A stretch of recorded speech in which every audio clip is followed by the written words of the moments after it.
Hey everybody, this is Nina with Budget Yarn Reviews. I want to show you all the swatches now that they have been through the wash 15 times.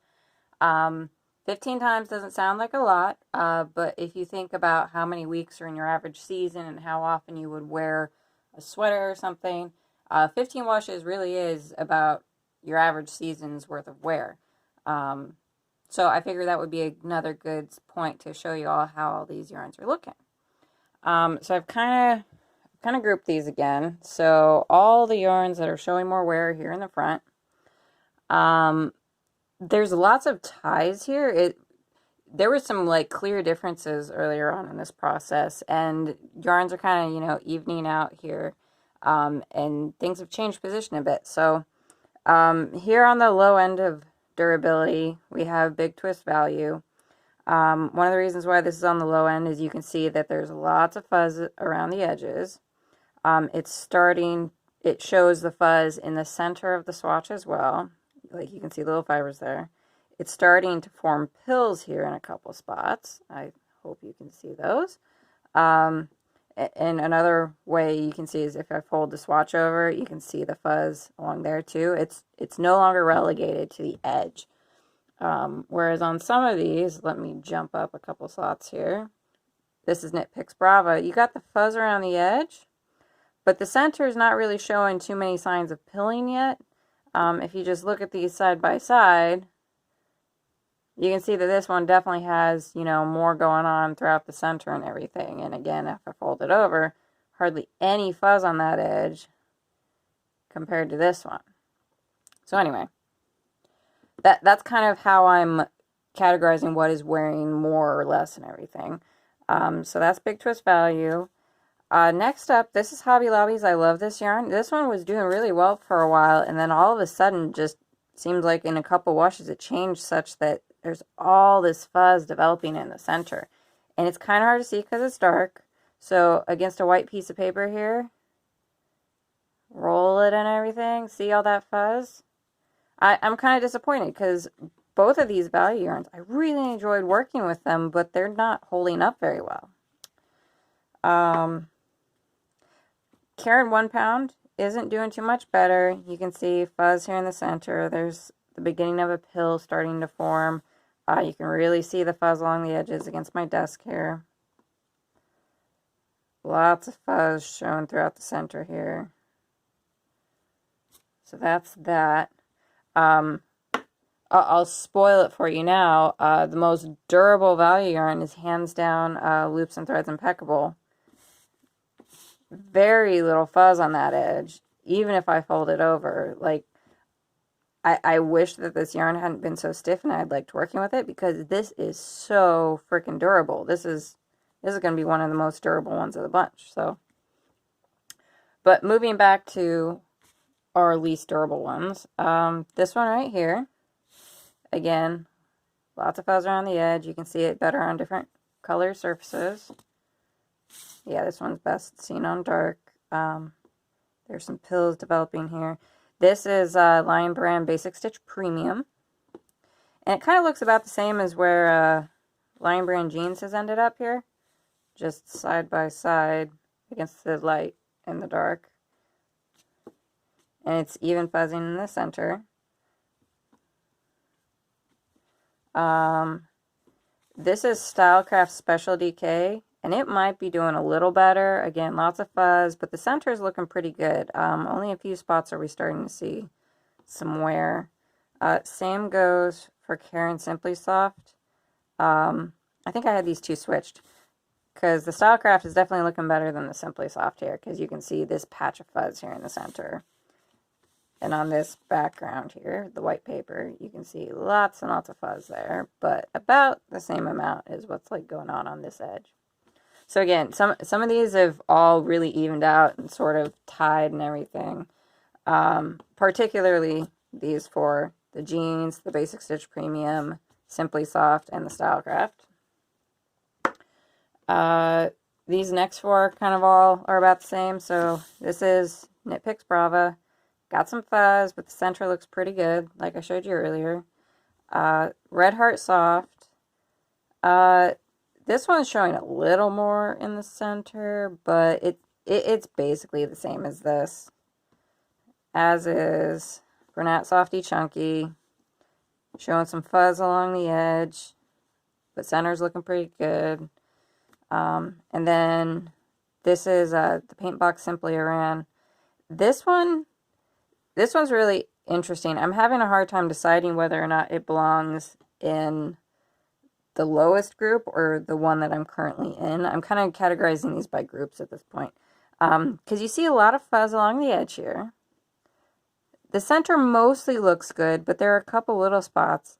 But it's kind of really retained its stitch definition in a way that it looks a little bit better. I mean, it basically looks the same as Red Heart Soft. I don't know. The other thing that's interesting about the Red Heart Soft and the paint box is they've been consistently wrinkling in the wash. Same with the Caron 1 pound. The rest of them don't really, but these ones do, so I thought that was interesting. So that's all the yarns that, you know, I wouldn't say are incredibly durable. They're certainly going to be good for certain use cases, things where you don't need a lot of durability. You obviously would be perfectly satisfied with a lot of these in most cases, but the ones that really, really have held up well, I kind of divided into two groups again. So this one here is the Shashamire Soft and Easy. And this is the King Cold Cherish. They look basically the same.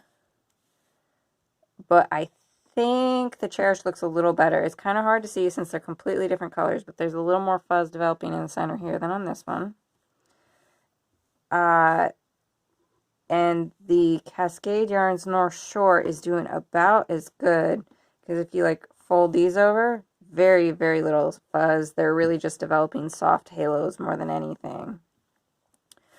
And kind of in between this and the next group is the KC Smooth from Joanne. The reason why I'm putting it between is because this swatch has been washed a lot longer than the other ones.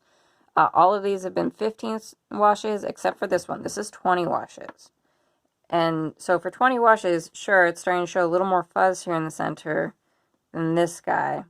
But it was looking about the same, if not better, 5 washes ago.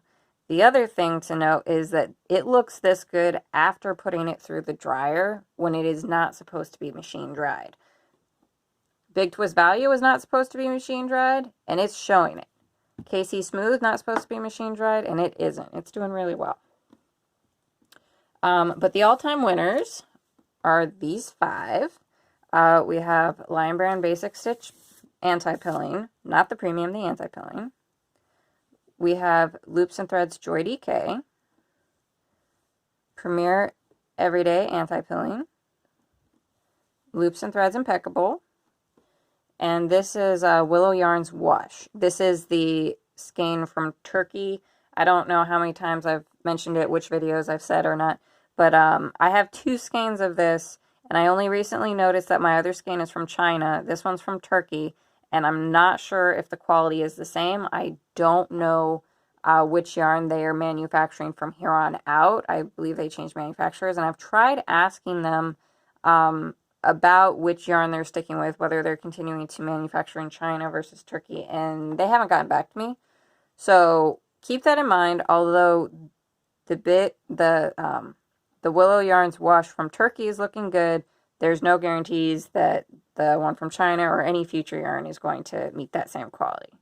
The same goes for any of these yarns. Obviously, quality can change at any point in time, but all of these skeins have been bought in the last 6 months, save for a few random ones. Like, I've held on to this Caron 1 pound for forever. And I got the Red Heart Soft over a year ago, but only about a year.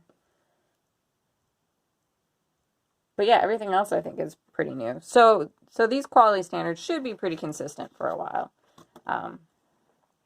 But there you have it. Obviously, some of these do better than others.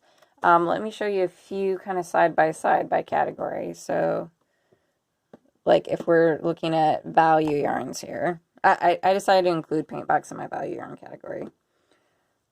So obviously, Here's the impeccable with very little change versus the big twist value. Obvious differences here.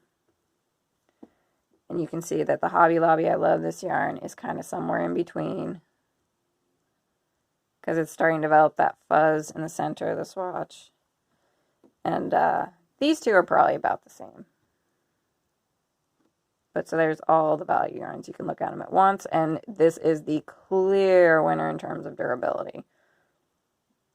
And these would be awesome, although I really don't know why they wrinkle. If anyone has any idea why certain yarns consistently wrinkle in the wash, I'd love to know. If you're curious about the basic stitch yarns, side by side, that speaks for itself.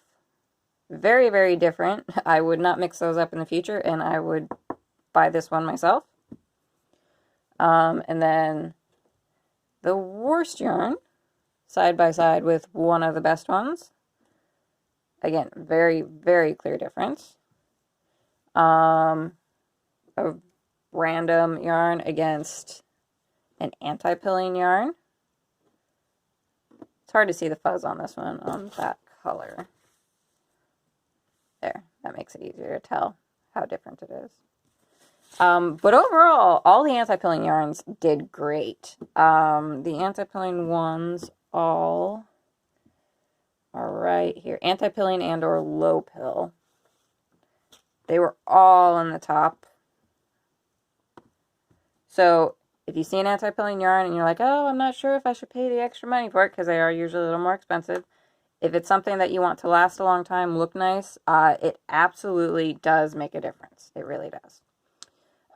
So that's it on the durability for this video. This is kind of the end of where I'm going to start making my decisions on ranking and everything. So the next video will be my summary of, you know, what my conclusions are from this, and of course I'll probably continue to check in on the status of these from time to time. But just stay tuned on the blog or follow me on Facebook if you want to get updates easily, and I'll see you next time.